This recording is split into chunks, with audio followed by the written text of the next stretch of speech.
I know you guys have a new rec center there, and I know some people were there for a basketball game, I think.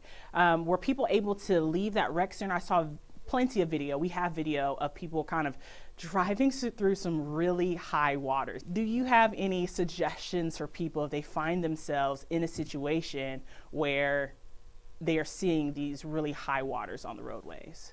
I'll be quite honest with you. You've seen the videos just as I have, and there were a couple of occasions there before we could get it stopped where I was really worried for the safety of the folks who were in that vehicle. That was extremely dangerous. Anytime a roadway is covered in water, it doesn't matter if it's 1 inch or in this case 4 to 5 feet, you should never drive across it because you don't know if the roadway has been compromised. You don't know if maybe there's a culvert that's been washed out and your automobile could end up in the bottom of that ditch.